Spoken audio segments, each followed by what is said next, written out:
In the early hours of October 21, 1945, a chilling autumn wind whispered through the streets of Oslo, carrying with it a tale of treachery and downfall.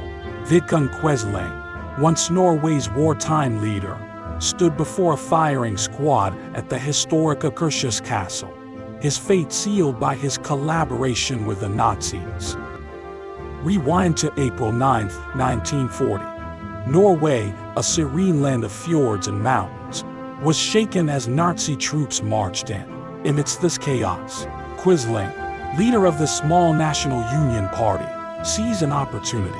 Despite never having won a seat in parliament, he declared himself in charge, an audacious move that shocked the nation.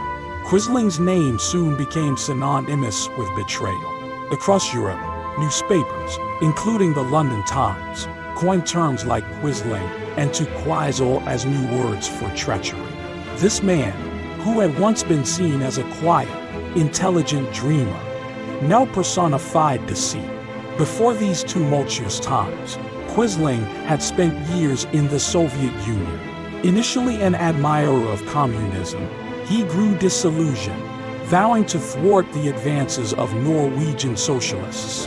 In 1932, he had a brief stint in a coalition government, but soon sought a more radical path, establishing his own right-wing party, which grew to 40,000 members. In a clandestine meeting in 1939, Quisling sought Hitler's support to empower his party in neutral Norway, but the Fuhrer declined. However, as German forces invaded Norway, Quisling audaciously grabbed power. Initially ousted by the Germans, he was later reinstated, a puppet in their grand scheme. As World War II drew to a close with the surrender of Germany on May 8, 1945, Quisling's world unraveled. Surprised by his arrest for treason, he proclaimed his actions were out of love for Norway.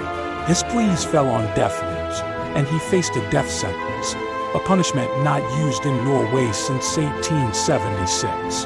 In the pre-dawn hours, dressed in a white sweater and gray knickerbockers, Quisling was led to the execution grounds.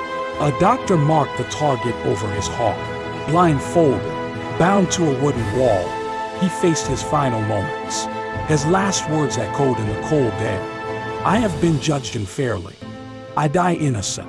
Thus ended the story of Vidkun Quisling, a man who dreamt of power but became a symbol of betrayal.